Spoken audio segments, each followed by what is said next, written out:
this afternoon, as Marie-Claire said, is to moderate our keynote speakers session, and we're extremely lucky to have two very distinguished speakers with us today, both leaders in the Pacific and both with a history and a long demonstrated dedication to supporting sustainable development in their region. We're honoured to welcome to AWP Secretary General of the Pacific Islands Forum, Mr Baron Waqa.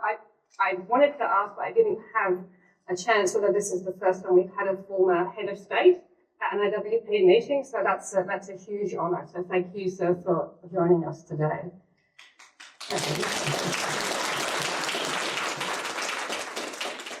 Our second speaker will be Ms Lusia Sefo Leau, who's currently serving as the CEO of the Pacific Water and Wastewater Association, a role she's held since 2016.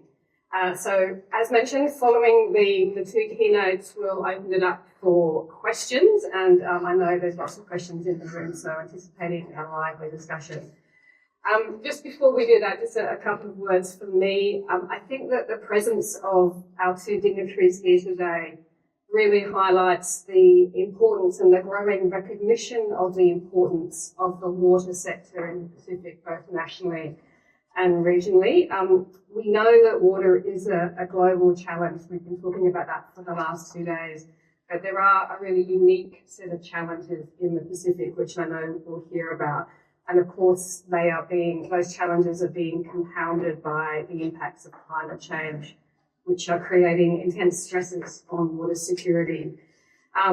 We know, delegates here know much better than I do, that water is a really complex sector, very multifaceted. We're balancing use of technology, really complex financial arrangements, often not enough money combined. So looking at how we combine public and private sources of finance, governance and arrangement, administrative arrangements, changing technology, regulation and so on. These are challenges we face across the world. In the Pacific, added to those are the geographic realities of small and very dispersed populations that make those challenges even more challenging.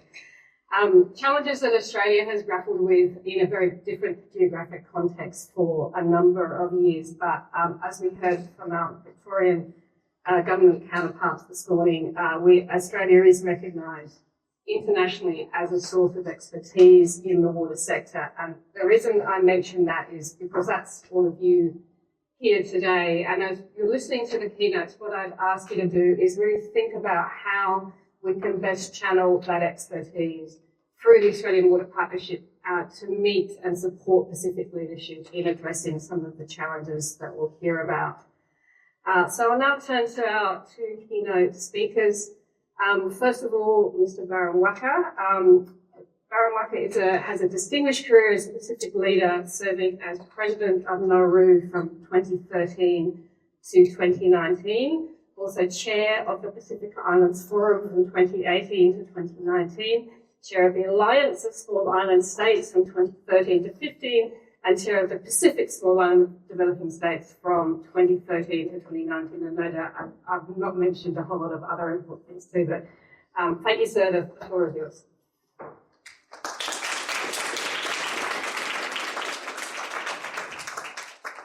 Thank you very much, moderator. Rebecca Dog, and may I take this opportunity to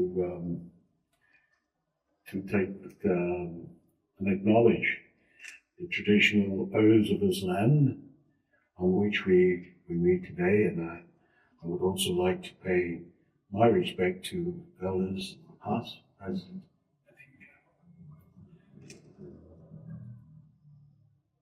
It is indeed a great pleasure and privilege to address you today at the Australian Water Partnership Partners Workshop.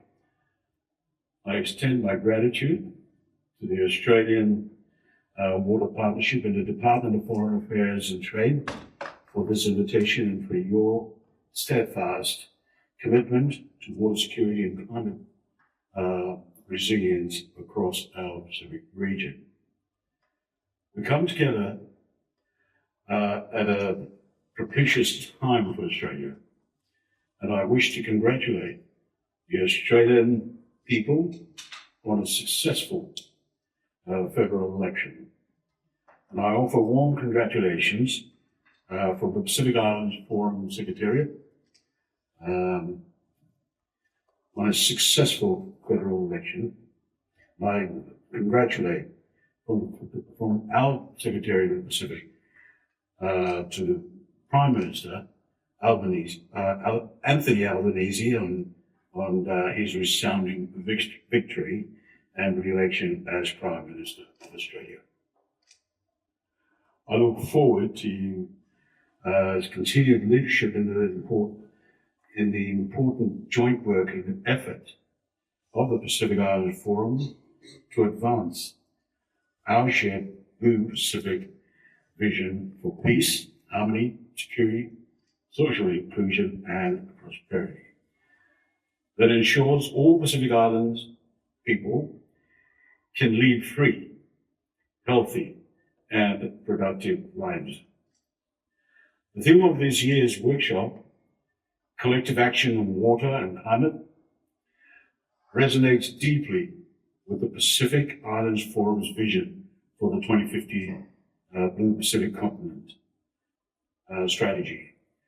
Our region stands at the front line of the climate change crisis, facing intensifying disasters, cyclones, droughts, flooding and sea level rise that threaten our very existence, our livelihoods, and our cultures.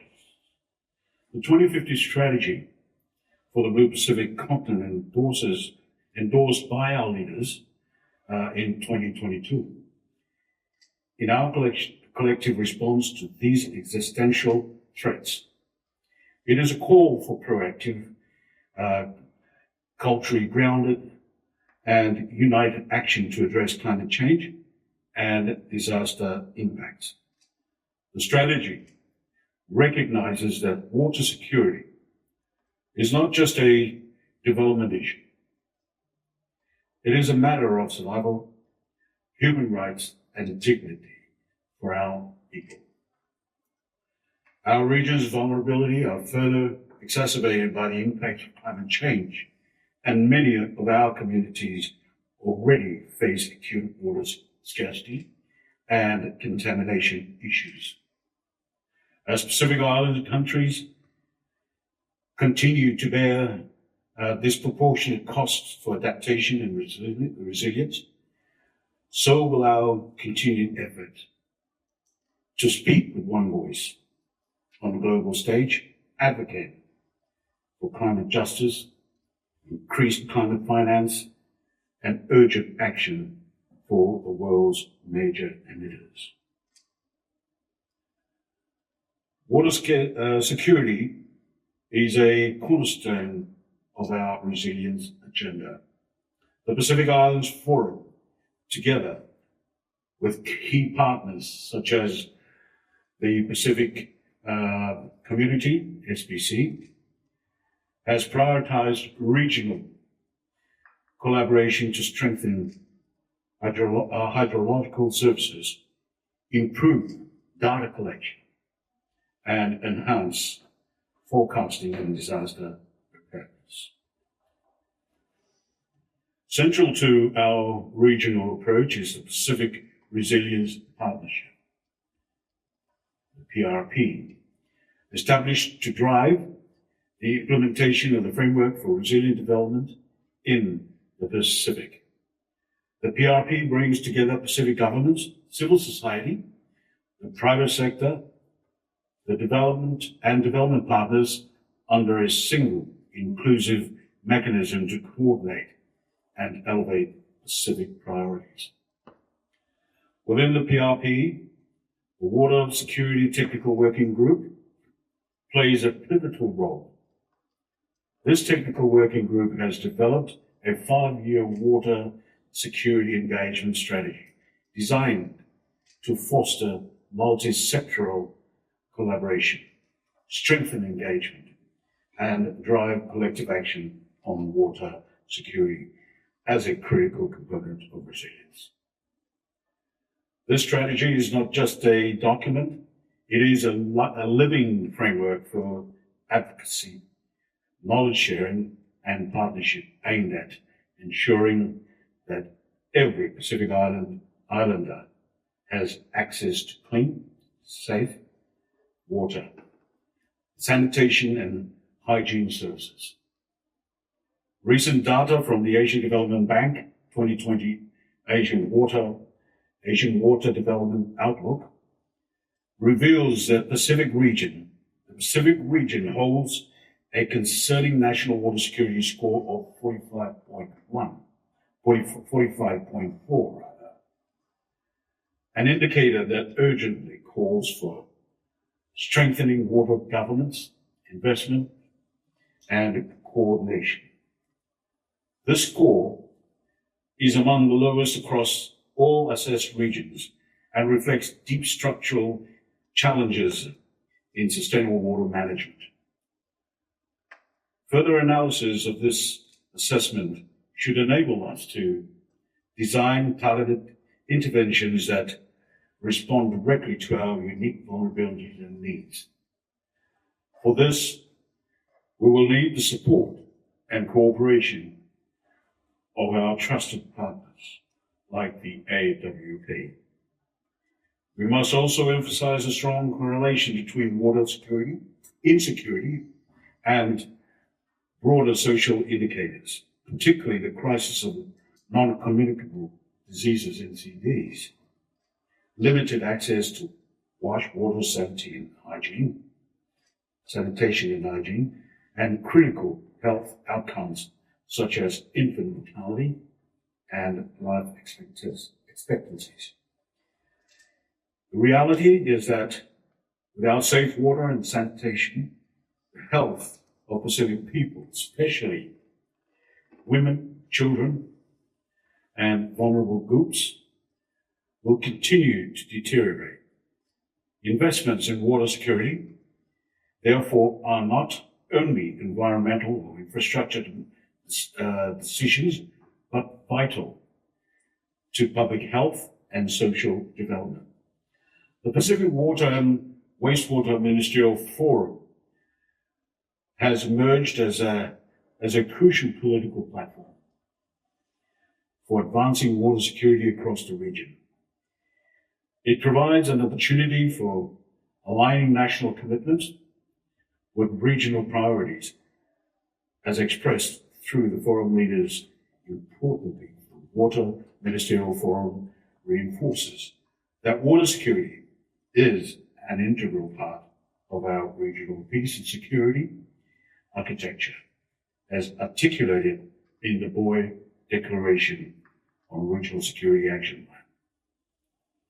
The Pacific's high-level political framework explicitly recognizes that climate change and resource insecurity, including access to water, are pressing security challenges that demand urgent and coordinated action. The challenges before us are immense, but so too is our resolve. The Pacific's experience demonstrates that regional solidarity, knowledge exchange, and partnership are our greatest strength. We welcome the continued support and collaboration of the Australian Water Partnership and all our partners in advancing water security and climate resilience. Let us reaffirm our commitment to the 2050 Blue Pacific Vision, a future where our islands are resilient, our communities thrive, and our children inherit a safe and secure environment. Together, through collective action, we can turn the tide on climate change and disasters and secure water for all. Thank you.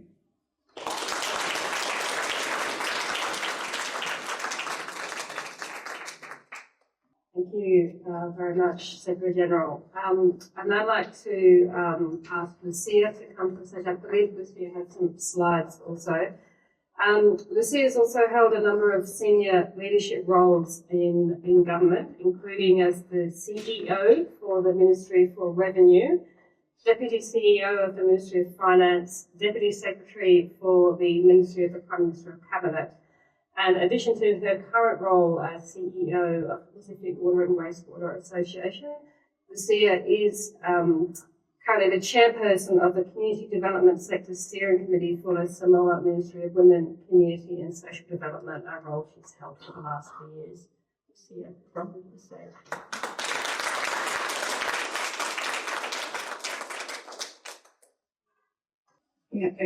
No moana whātau whātu, no whātu watu, I toa ala, o ia ere o tātou ere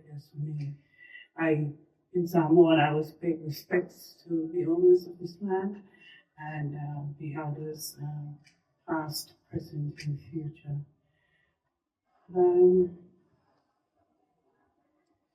We do have a crisis in the Pacific, a water crisis, and I think the Secretary General of the Forum Secretariat has alluded to that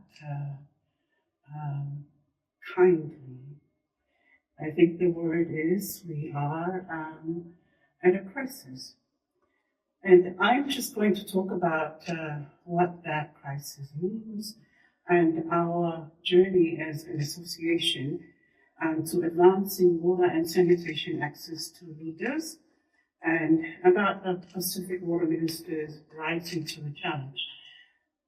And I must say and pay tribute to DFAT, which has funded PWWA through AWP and has been our partner in this journey since 2016-2017. So it's been a really, I think, effective partnership for us. The Secretary General also alluded to this. The latest data collected by Pacific Island countries and territories reveal that almost 4 out of 10 Pacific people remain without access to basic drinking water services, and approximately 2/3 remain without access to basic sanitation. And these data also reveal that which you don't see there, a disproportionately high number of Pacific people continue to rely on the bush or beach for their toilet, with open defecation levels estimated at 13% compared to a global average of 5%. And further to these region-wide figures, a wide disparity of access persists between individual Pacific nations and between our urban and rural communities, with water and sanitation impacts falling disproportionately on those most vulnerable, including women, girls, youth, and people with disabilities. The Pacific is the world's least urbanized region, and our urban water utilities reach less than 1/4 of our total population, far less than other global regions. Pacific rural populations without access to basic drinking water facilities currently outnumber our urban populations without access by approximately 24-1. That's the highest disparity in the world. And the Pacific as a region currently has the world's lowest rates of access to basic water and sanitation, with regional progress stagnating compared to global improvements over past decades. So while every Pacific Island country and territory is investing in improved access to safe drinking water and sanitation, collectively these efforts are not keeping pace with changing populations and the accelerating impacts of climate change.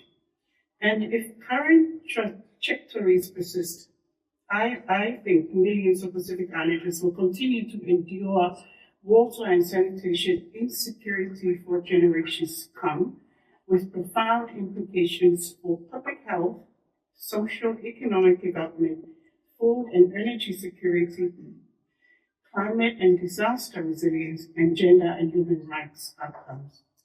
And while the significant economic, health, and environmental benefits of improved water and sanitation have been well demonstrated, the issue is yet to receive the levels of attention proportionate to both the scale of the challenge and its critical role in supporting Pacific prosperity and resilience.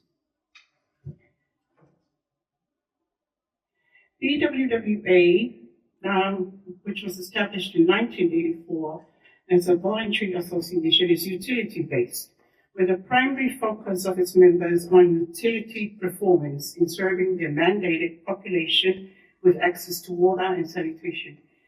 The call for action to take up a strategic role in how they can contribute to achieving universal access of their communities to water and sanitation is new. It required a shift in mindset from not just looking at how you are performing as a utility financially and effectively, but now how are you as a utility contributing to the greater economic benefits of your country, having water at their fingertips. That is not an easy task to take on. For people who are just used to looking at how are my pipes doing, how am I reticulating my water, am I getting water to everybody that I am legally bound to bring water to. And so in 2015, the Pacific Water and Wastewater Ministers Forum was formed as a vehicle to advocate for regional priorities to water.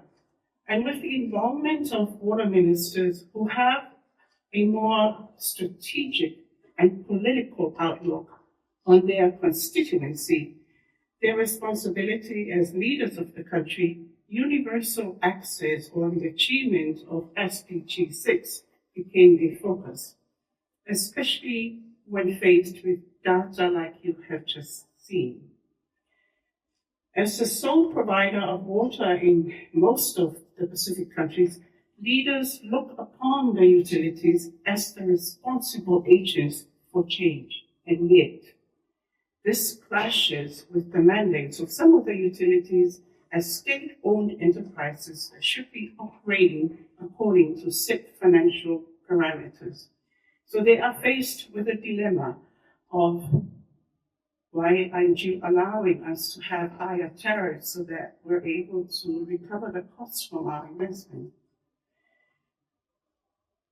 The data you saw is reported every year to the Pacific Water and Wastewater Ministers Forum since 2017.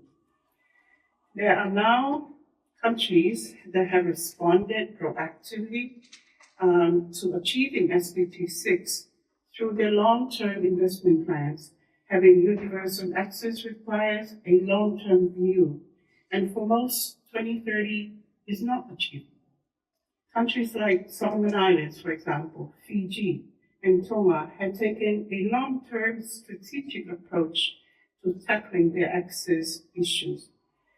In the ministerial progress, ministers taking action on the reports include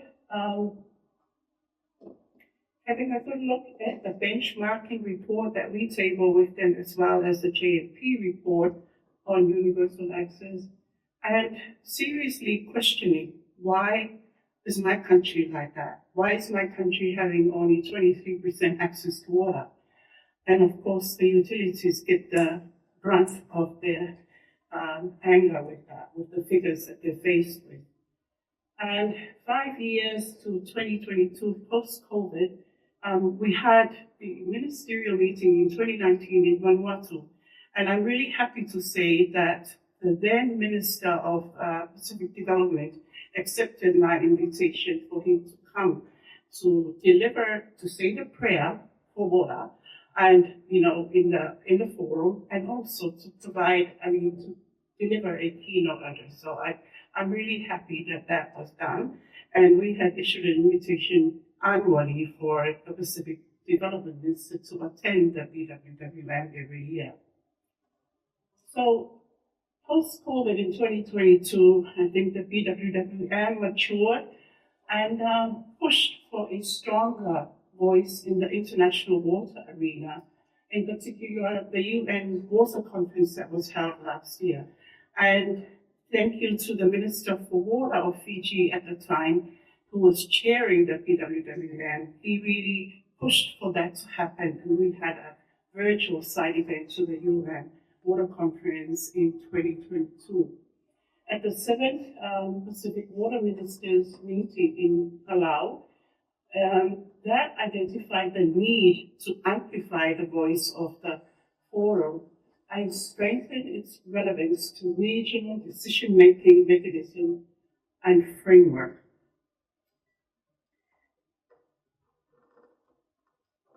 Last year,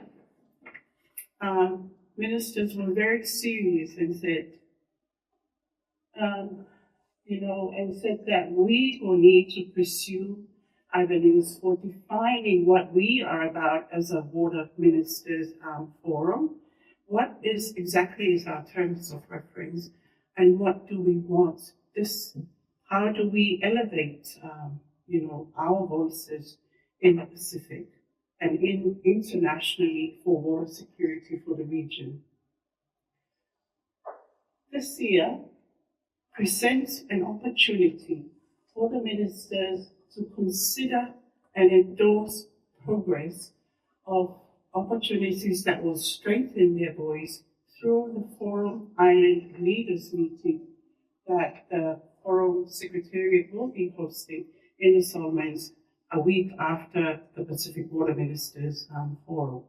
We are currently, the Solomon Islands government are very keen to take this up as a Solomon Islands government legacy for this year's forum, and we are working with the various ministries of the Solomon Islands to ensure that that happens, and I'm very grateful that the Secretary General of the Forum Secretariat is here to hear me say that.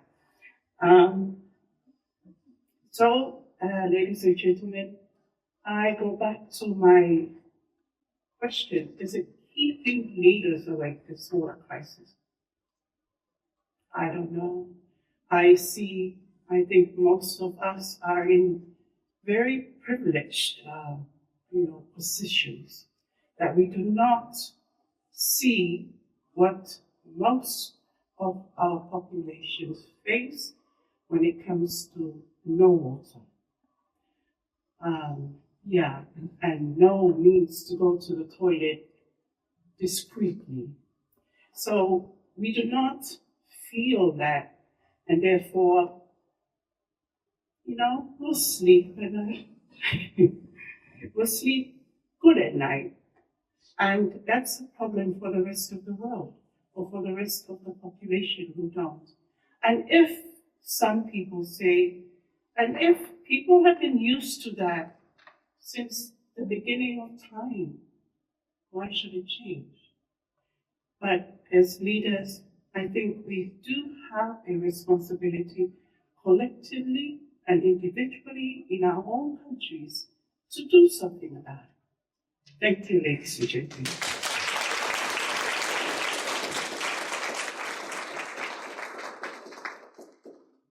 Thank you both for two excellent, thoughtful and also thought-provoking speeches.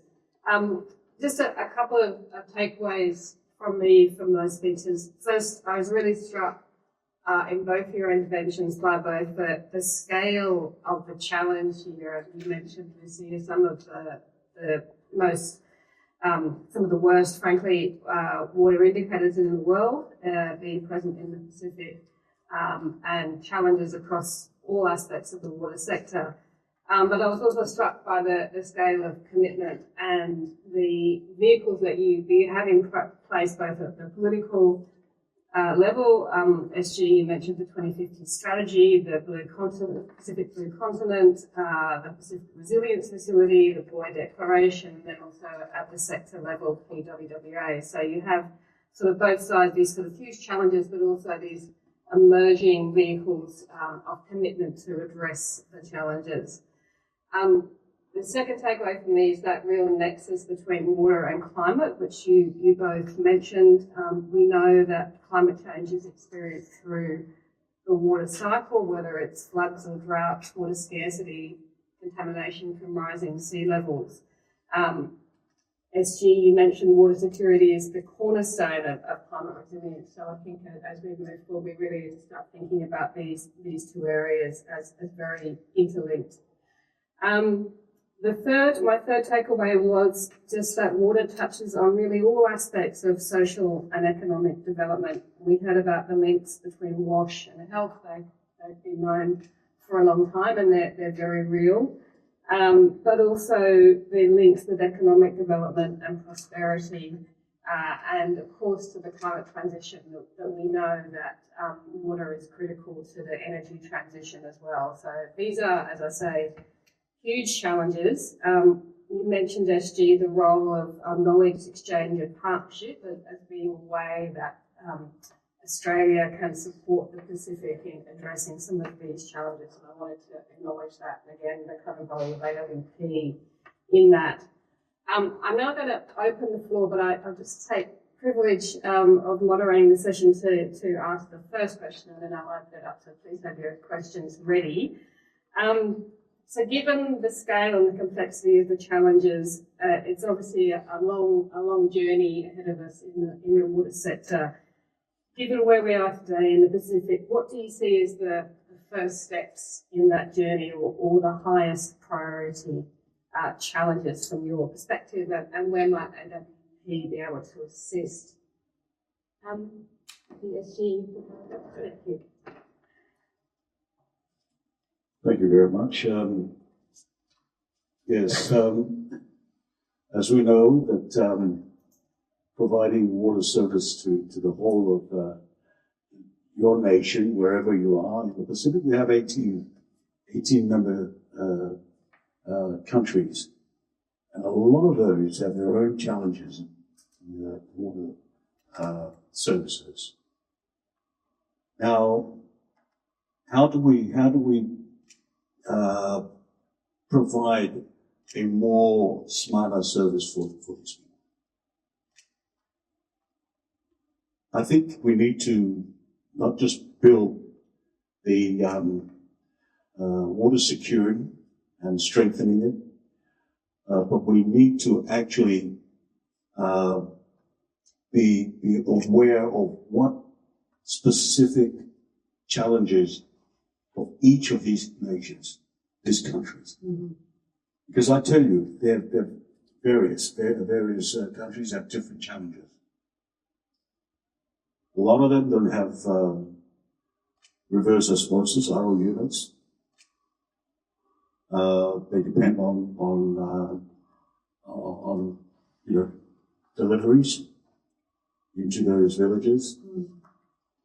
And I think some of these issues can be comfortably addressed by leaders of their own nations and the region by improving and getting a lot of more cooperation and partnership arrangements. I think, when we talk about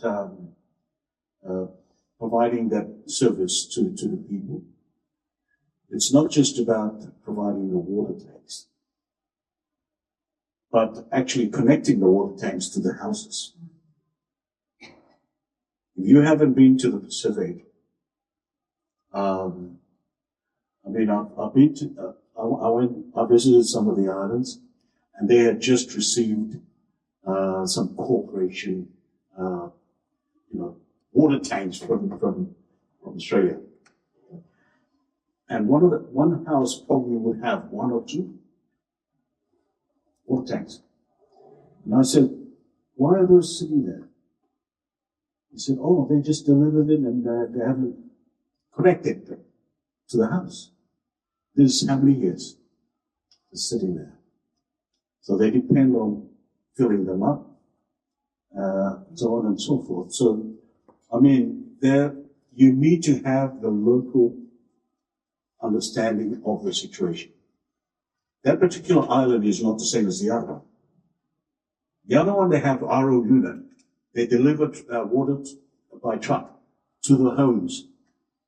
If one of the trucks blew a fuse or some parts, the starter motor, that truck will be parked there.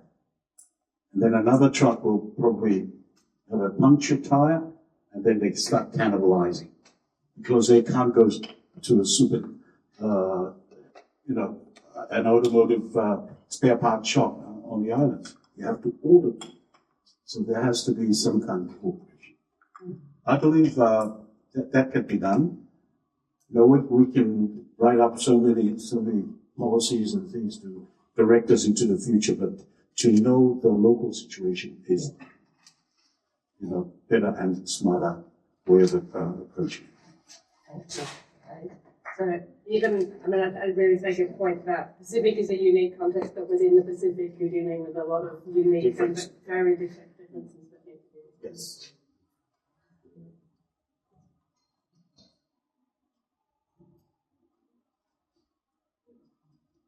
Thank you very much for that question. Well, I think the first challenge that we need to probably deal with is mindsets and behavior changes that need to come around for water really to be taken seriously as a climate change issue. It is a resilience issue. It's a security issue because it impacts on everything. And, it impacts on biodiversity. By biodiversity, I include people. Without water, there is no life. And I think we say that too many times and take it for granted. And so in some of our countries in the Pacific, it's a God-given right. It's not just a human right identified by the UN. It's a God-given right. So therefore, why should I be paying for it? And that's one of the dilemma that I mentioned before. So really, it's building awareness, changing mindsets and behavior of people. And I feel that the consistency in data availability and consistency of evidence that would provide, that would tell that story that we are, in a crisis. I think the more and more times that we can present those data to any forum, the better off we are in tackling the issues. And so I think information is critical. How to analyze that information that's provided to you is part of that challenge that needs to be faced. And secondly, I know there's a lot of money around, but there is money lacking in investment in water projects and in water throughout the region. And alongside that, investment in capacity building. We have huge projects that are funded by, I'll mention multinational institutions that don't have, sort of capacity building component built into them so that people know how to maintain these huge capital investments. And then you have, small countries that have a 20 million, for example, $20 million investment, and they don't have the people to run it. And so, and even to maintain it. So second, to infrastructure and, capacity investment, it's at the level of operations. And by that, I mean at the operational level, I really am thankful that we as an association have a partnership with not just the AWP, but AWA. And, it provides that sort of avenue. We have industry members in AWA, industry members in EWWA, who are able to help out where needed and provide that network of information and knowledge that is shared with utilities and that they could tap on and that our young professionals could tap into to get that. So if there's anything, I would encourage that further partnerships in development is encouraged so that we can continue then to have that collective responsibility for water security in our region. And let's face it, what happens here in Australia impacts the Pacific. Your emissions, I heard this morning, targets. Thank you. Because those things impact climate and the environment in the Pacific for the rest of us. So we're not just your neighbors, we're part of the problems that you face and the challenges that you face. And likewise, I think you could probably look at us and say, hey, how can we help? So thank you. Thank you. I go too much. No, that's great answer. So I think, that starting with the role of mindsets, the importance of data in changing mindsets and raising the profile of water, the role of resources, both financial and human capacity, and again, those partnerships. Can I have a show of hands just to have a sense of how many questions are out there? A couple to start with. So, here at the front.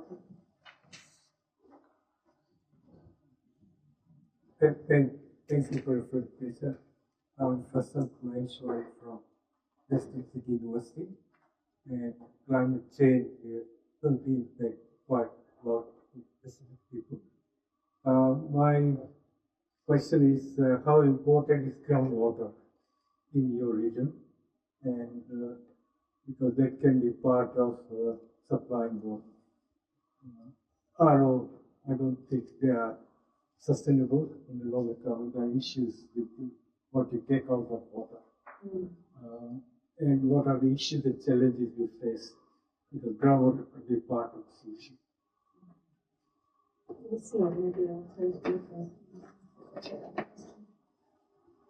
Thank you. It's very important, but in our membership, groundwater is handled by a different ministry. It's not handled by utilities, and that's probably one of the things I spoke about earlier of that wider outlook that utilities need to see the impact of resources, resource management, watershed management, all that, and groundwater. Where are you getting it from? How far is it being depleted? It's not a problem of the Met services or a problem of the Ministry of Lands, Resources and Environment. It's an issue that impacts on you and what you are providing. So very important. And we're starting to bring that in. Last year's forum, we had the SBC hydrological, there is a hydrological forum report to the ministerial just to make them know that, all these things should be integrated and dealt with, that all impact on your water. So yes, it's very important and we recognize that.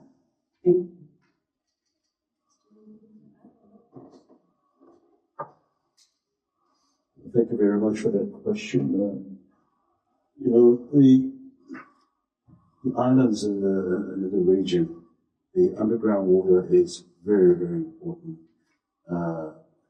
It provides for everything, for cooking, for bathing, for drinking even. So that they treat that as like water, but as said by as the CEO alluded to, the water aspects are different, treated different in some of our regions. But some of the smaller island low-lying atolls, they depend on groundwater, underground water. As I said, this is really, really important for their survival. And so some of them, I think the leadership here is required of the government to making sure that some sort of technology or access to making these water, underground water, more clean and accessible to to the population. Just closing on answering this. Again, low-lying atolls. There are many, many of these in the Pacific. Now, what's happening with the sea level rise? It's not just the island is being inundated with seawater coming in, but it's actually seeping through from the bottom. So you can imagine that those who depend on that water, they're consuming contaminated water. Thank you. So my name is Catherine Cross. I work for Water Sensitive Cities Australia at Monash. So thank you both for your insightful keynotes. So my question is first to the Secretary General. So the interlinkages of water and climate were highlighted, and obviously they have impacts on health, environment, economy, social development. So given this importance, should Australia, if Australia and the Pacific end up hosting the 2026 US Climate Conference, where and how do you see water security featuring? And then to Lusia, you mentioned that there's a push for engagement of the Pacific water and wastewater ministers in the international arena. How do you see the role of these ministers in this climate space, for example, the UN climate? I think it's COP31, is it? Yeah. Yes, that's an interesting. Nothing has been discussed so far with Australia and the Pacific, but I imagine that Solomon Island leaders meeting in September, there'll be some kind of introductory discussion, because by next year everything has to be finalized. But you asked about water, whether it should be included. I think it's important enough, and being related to climate change for as far as the Pacific Islands are concerned, very passionate about all these climate issues. Water is part of that, and maybe we can start with the Solomon Island leaders meeting later this year. That will very much depend on our leaders. And remember that the Pacific Islands Forum includes Australia as a member, so they can push that as well. But certainly for the Forum Island, Pacific Islands Forum will be, depending on the outcomes of that, it can be put as part of the agenda, and it all depends on, at the end of the day, what Australia wants for the COP31.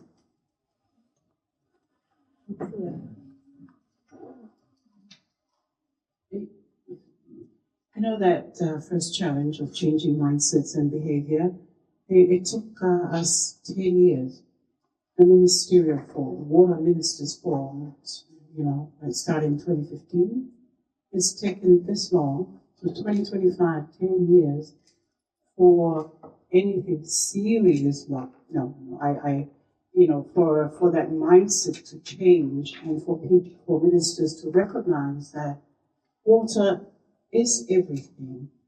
And so elevating water to the Leaders Forum in September is it's a great opportunity.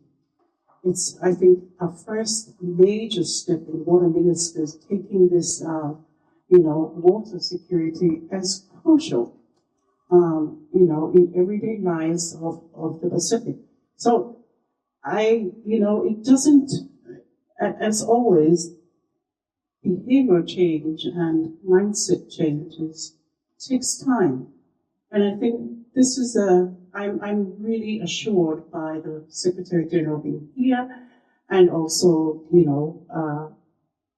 assuring us that Solomon Islands will be probably paying attention to the water security issue here. And the idea that the water ministers had was to get into their leaders. Because I think a lot of them have portfolios that include everything else, like energy, public works, environment, all come under one minister. And for them to speak out about water other than energy and the sexy stuff like renewable energy and climate change and climate change. You know, speaking about water, which is a basic need, you know, they'll be stepping out of their comfort zone of what is, you know, great.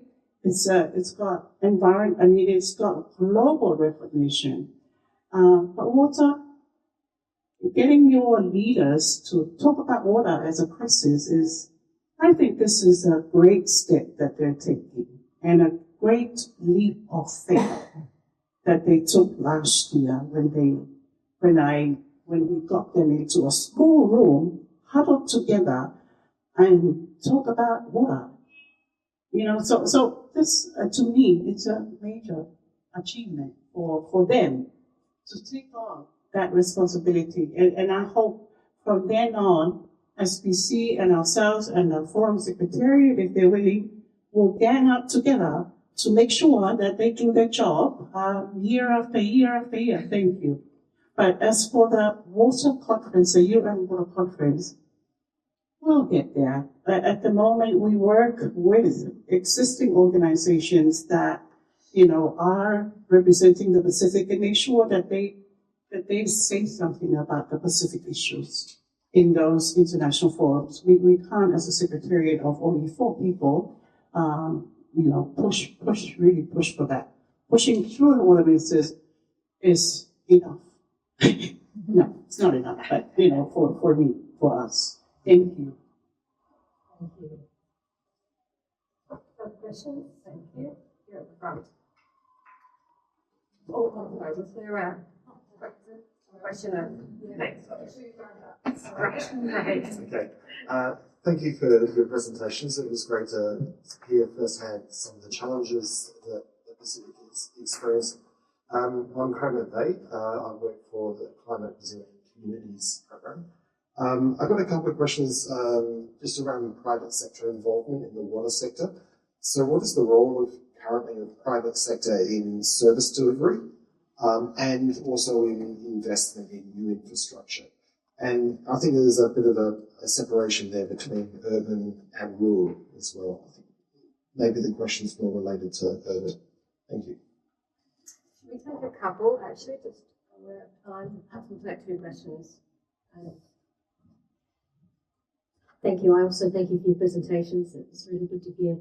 I'm interested in you see your comments around willingness to pay and the mindset change that's needed, not only in the community and understanding what they're actually paying for when they're looking at water infrastructure, but also in the government's mindset change around that. There's 2 issues there, isn't it? Because it's very difficult to actually increase prices of water in a political context. So my question around that is how do you actually find the support to invest in the capacity development and the information to support a mindset change, not only in the community around buying water infrastructure, not water, actually buying pumps and pipes and infrastructure, and also around changing the mindset of government to think about water as the enabler of everything that they do. Just like they have energy is required for the economy, water is required for the economy. Water also is required for community well-being.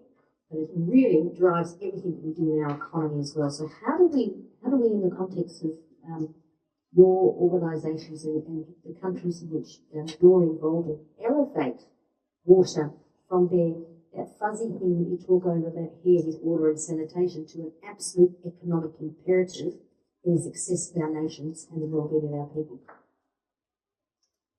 An easy question.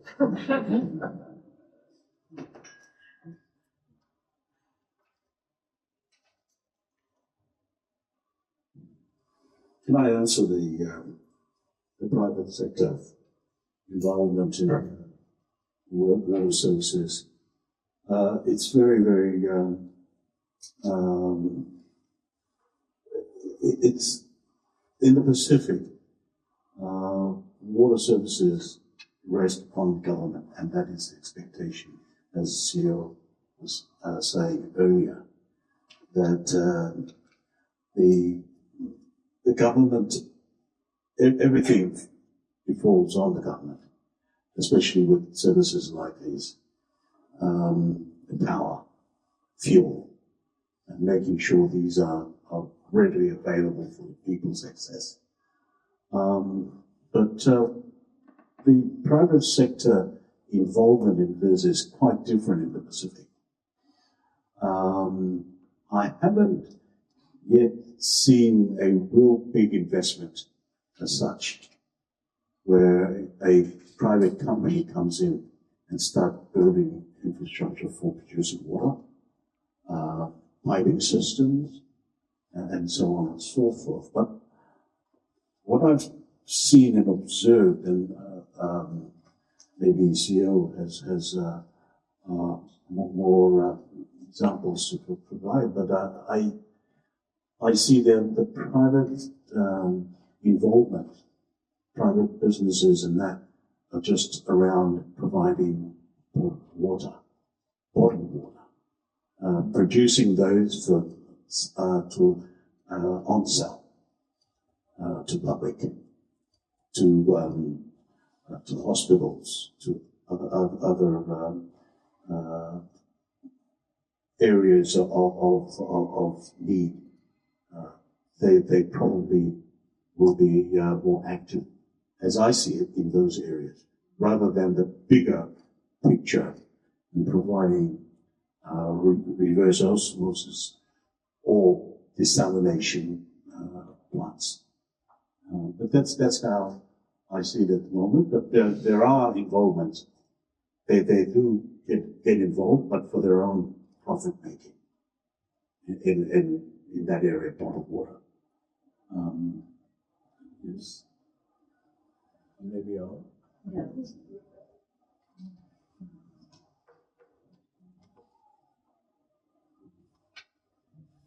Okay, the mindset. Actually, as I said, part of my answer is that everything is government. In the Pacific, government plans. They set the agenda for the people, and the people themselves. It's a traditional setup that they always look up to whoever has been elected, who's in government, to provide for their needs. How do we change the mindset to prioritize water as being absolutely crucial for economic development of the nation, as well as health, providing good health services? You need clean water. You need. So I think there has to be a more collaborative effort between those who, like Australia in particular, who has a well-advanced system, mature, everything that's going for them. And we know from the Pacific, we come to Australia, we don't even have to worry about the water. We just turn it on at the hotel, it goes, and it's fast. Mm-hmm. But in Fiji, yes, the piping system is right around, okay? Goes right around. But sometimes you open it, and it's got trips. Why? The pressure's not strong enough this particular day. So these are issues that, and who should be worrying about that? The government. Mm-hmm. So that we need to sort of maybe sit down more, and probably the Pacific Islands Forum need to elevate this issue of water, and especially accessibility, because there is water out there. That is why they don't worry too much. As I said, brackish water, underground water is there. These people are for years and years, thousands of years, know how to do that, right? But we know that the lifespan is short because it's not healthy, and so I don't know, maybe more education, maybe more focus, but for the Pacific, we have the 2050 strategy, which covers all these, and it's cross-sectional, cross-cutting. Water is covered in all that. So maybe we can elevate this, And as CEO said, the ministers might have to push it a little harder. Once it gets onto the Pacific Islands Forum agenda, it becomes important. Everyone will discuss it. I tell you that. If it gets into the agenda in Solomon Island, you can bet that every island will contribute to that. They will come with their report. They will start thinking about it. And yes, maybe that's. Yeah, yeah. I'll answer to that as well. First, I think I spoke about data and the consistency of providing data, whether, especially scientific data that gets to the attention of ministers. And brave CEOs that would take it to their ministers, and for ministers to take it to their leaders. And I think when presented with data in your face, often enough, you're bound to do something about it. And that's why, to me, the importance of data is crucial to anything. For making any type of decision, you need to have the backup, analytics and data, whether it's scientific or otherwise. You need to have that. And that's where I think, the sort of partnerships and networks that we have, through forums like this is really important, because this is where we share knowledge and find who is producing what. There is so much data out there, like the hydrological information that's available to every country in the Pacific. We don't make use of it, other than the Met services or the water when there is no water. But it's getting that information to where it should go. And I think once part of what we're going to be working on with SPC is to building that framework, that mechanism for the ministers to have an actual terms of reference. And part of that is having a mechanism for reporting and providing them with information that would make sure that they monitor those global statistics about water access, and further disaggregating those to tell them what exactly is the real story in the countries. In terms of the private sector involvement, I think all our, as the Secretary General mentioned, practically all of our 30 utilities are government-owned, with the exception of, Caledonia del Sol in New Caledonia, Polynesian del Sol in French Polynesia, NG or Unalco in Vanuatu, and NG in Wallace and Futuna. They're concessionary contracts with government, long-term contracts that are held with the government for them to manage their water. And so this, like you said, there's very little direct investment of private companies into water services. And that's because most find that it's really hard to find a profit in where we operate. We don't have, in big countries like, for example, Fiji or some islands or Papua New Guinea, the water is only serving a small population. And to take it out to rural communities, I don't think it's for a private company, it's just not attractive financially to do so. And so we work with having a network of, in our own association of companies that help out where information transferred is needed, where they're able to help out with what they provide in terms of maintenance, in terms of operations of these, through funded projects. And so we try very hard to attract them to come to the Pacific, but it's I don't know, it's a question of profitability We've worked with Japanese companies for PPPs to happen in the Pacific. Again, the Japanese agenda is for involvement of Japanese companies, but so far none have been attractive enough for PPPs between private Japanese companies and governments in the Pacific because of that particular aspect of financial viability. So I don't know. Some of our members who are here may speak about that particular experience. Australian partners that we have, members of PWA may speak about that, and what their input is into the Pacific water delivery. But it's not. There's no direct private sector investment. Thank you. We have time for one last question, I think. Question?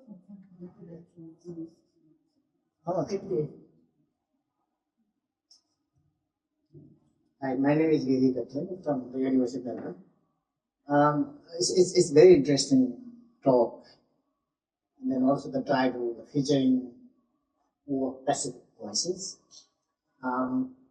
Definitely, Pacific Island countries are facing a big challenge of disaster, natural disaster like tropical cyclones. I really wanted to know how these countries cooperate the post-disaster challenge. So, in the context of water, for example, after the disaster, the infrastructure many lost, water infrastructure, as well as many times the water contamination of disease. So how do they challenge? How do they cope or adapt post-disaster situation, and how these countries come to prevent this sort of disaster or situation after post-disaster situation, and what are the preventive measures that these countries have put on water? Thank you. I will be brief because it differs from country to country in the Pacific, and also that's a tall question for order. But basically, I think most of the countries now, because they're prone to disasters, and for years they've faced natural disasters. So I think practically every country now has a disaster management plan.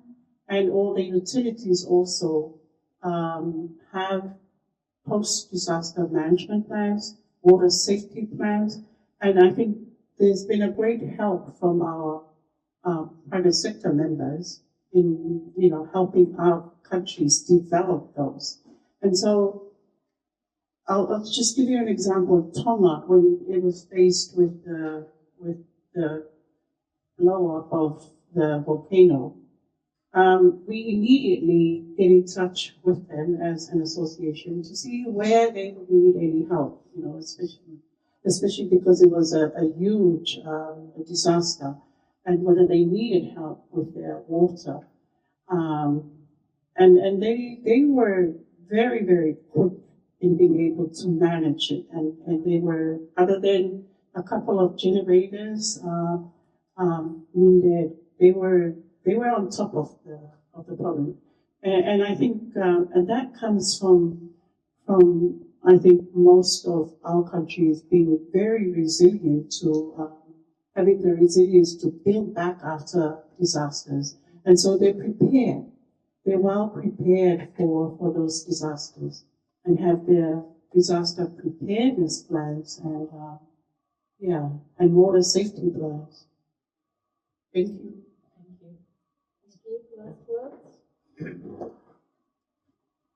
Thank you very much. I'll just take a different angle.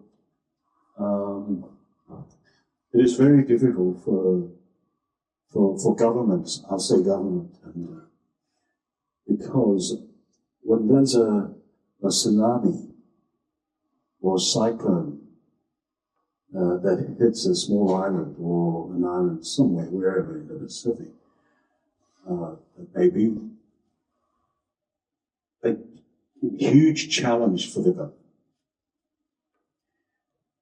First of all, is getting connected to its partners like Australia, New Zealand, and those who have ready available assistance.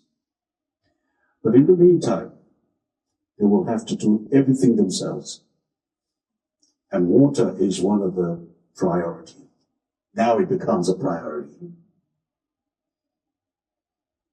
When I say I'll take it at a slightly different angle, is because it's to do with funding, the resourcing. Where do they get the money from? They're already,